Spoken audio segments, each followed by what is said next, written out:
but some may not, that many years ago, Lehman was in a play in Toronto where he portrayed infamous, I suppose, 1920s and 30s horror writer H.P. Lovecraft, the sort of father of modern horror, and then spent a decade impersonating H.P. Lovecraft on the internet, giving dubious advice in the personification of a reanimated H.P. Lovecraft. It was why we were able to move here from Toronto. It was a mobile career. But in the decade that Lehman spent portraying H.P. Lovecraft on the internet, he became engaged in very serious conversations about H.P. Lovecraft's racism. Because H.P. Lovecraft was not just a little bit racist, but quite actively racist. And that theme of white supremacy and racism permeates H.P. Lovecraft's horror. And so Lehman, I'm sure he could talk to you about it at length later, but Lehman became very engaged in conversations even at conventions about how to engage with an author as problematic as H.P. Lovecraft. And often hearing the excuse of, well, he was just a man of his time, right? We can't hold him to a higher standard. We can't expect better of him because he was just a man of his time. And we sort of know that response quite well when engaging with any number of problematic figures in the world, right? And Lehman's response was always, okay, so it was H.P. Lovecraft's time. It was also the time of Langston Hughes, for example. And that excuse of H.P. Lovecraft just being a man of his time doesn't really bear weight. And I think there is a challenge that we are often called to live into, not to just accept the world with which we are presented. And I dare say a core of our faith and our hope indeed is that we cannot and should not just accept the rules of the world as presented, but indeed we are called to the spiritual and theological imagination of bearing witness to the world of God's kingdom and values.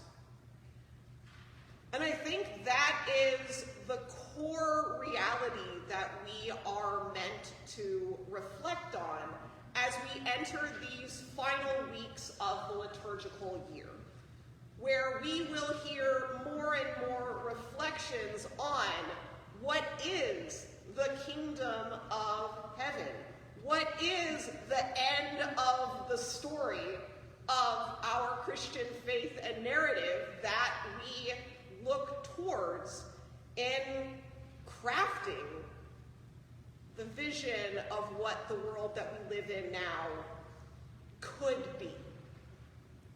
And I think that is very much what we are hearing in today's parable, in this story of these 10 bridesmaids, 5 of whom are described as wise, 5 of whom are described as foolish, awaiting the coming of the bridegroom who is delayed. And when he finally appears after they have fallen asleep, those who have the wisdom and the foresight to have their oil for their lamps prepared are able to go with him into the wedding banquet, and those who have been foolish enough not to have their oil with them are left outside. And on the surface, this is one of those parables that may bring with it all of the negative associations that perhaps many of us have when we think about things like the second coming of Christ or Judgment Day, or all of that stuff that is perhaps laden with a lot of fear and trauma. Again, maybe for those who, like me, were raised in a Christian tradition that put great emphasis on the sort of Jesus is coming, look busy idea of Christianity, right? But I think what we are called always to sit with when we read the gospel is to remember, in fact, that it is meant to be good news. That is what gospel means. And to always ask, where is the good news in this text? And we are called to remember that the coming of the bridegroom that these bridesmaids are waiting for, the wise and the foolish alike, is not something that they are fearing. It's not something that they are trepidatious about. It is a good thing. They are waiting with hopeful, joyful anticipation for the coming of the bridegroom and the wedding banquet. It is looked forward to with anticipation and hope. And it is a reminder to us, again, as we approach the end of the liturgical year, as we start to get into these reflections on that question of the end of the story of our faith, the question of God's judgment ultimately and definitively breaking into our world. That's actually meant to be good news. That is meant to be a good thing. It is meant to be the promise of hope and healing and restoration and reconciliation and justice breaking into our world that often feels so keenly and powerfully the absence of God's healing, redeeming, and reconciling presence. And I think what is so telling and true in this parable is the idea of the delay of the bridegroom, right? That these bridesmaids are waiting for the coming of the bridegroom, and he's taking a long time. And they, all of them, the wise and the foolish alike, fall asleep because it has been a while. And I think the difference between these two groups is that question of the oil. What is going on with the oil? What does it mean for the one group to have the oil with them and ready when the bridegroom approaches, and the other not to have that oil prepared? And we have our student Bible study on Thursday night, and we spent a lot of time arguing with what we find uncomfortable in this parable and this dichotomy of the wise and the foolish bridesmaids, and especially the question of why the wise bridesmaids will not share their oil with the foolish. This idea that somehow if we share the oil, there will not be enough for us seems to go against the question of abundance and sufficiency that we hold at the heart of our Christian faith. And I think it is important for us to remember that Jesus' parables are not meant to be one-to-one allegories. They are stories that are meant to evoke a broader and a deeper truth. And as I ponder and wrestle and sit with the things in this parable that feel unsettling to me or hard to explain away, what I keep coming back to is the image of the oil in these lamps, the oil that those bridesmaids designated as the wise have with them, is simply the light of hope. What does it mean to hold on to have at hand, to have in our being hope anticipation, expectancy for the coming of the bridegroom, for the coming and the presence of God breaking into our world, even when it seems like that presence is so far delayed. What does it mean to hold on to hope in a world where the pressure, frankly, to despair, complacency, perhaps even just nihilism, is so incredibly strong? What does it mean to be able to have the hope and the expectation for what this world could be, for what God is calling us to have that on hand when the moment arises, for God's presence to break into this world, for us to be witnesses of God's presence in this world, for us to be ready to stand and join into the work of proclaiming hope, peace, justice, love in the world when the opportunity presents itself.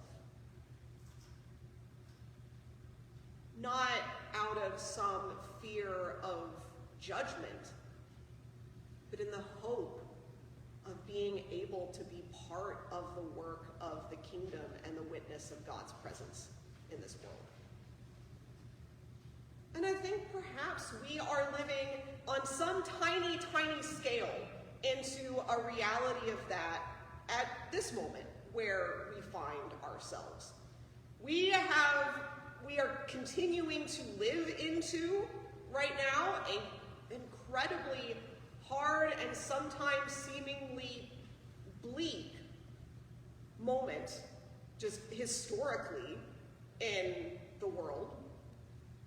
We have been coming out of some incredibly hard years as a global community, as a nation, through COVID, through the reality of political upheaval, through our reckoning with systemic racism, and frankly, as we continue to see it, wars between Russia and Ukraine, and Israel and Gaza. There is a lot to feel despairing, indeed, perhaps even nihilistic about. And yet, I find also signs of hope. I see vitality within our own microcosm of a community here at Harcourt Parish, people who are committed to the way of love and justice and desire to be signs of hope and love in our immediate community and in the world. And I think we have a moment here as a church and as a community to really consider what it means to live into that hope.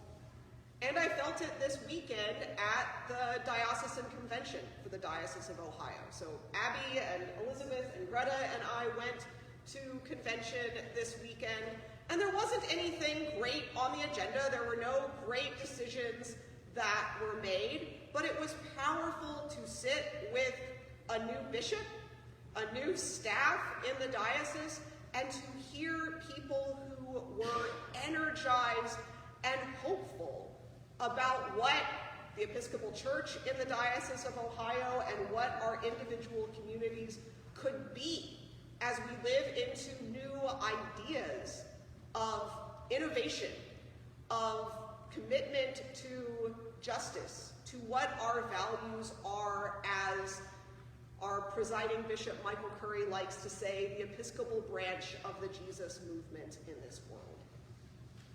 And so I invite us simply to sit with the openness, perhaps, even the uncertainty of today's gospel, and to ask ourselves what it means to hold to our hope in this world. What it means for us to envision what the kingdom of heaven, that wedding banquet that we are invited into, looks like in our lives and in our community, and what it means to hold in tension our hope for that vision against what can feel like the very real despair and bleakness of our world. And to be reminded that we are, in fact, a people of hope. Thanks be to God.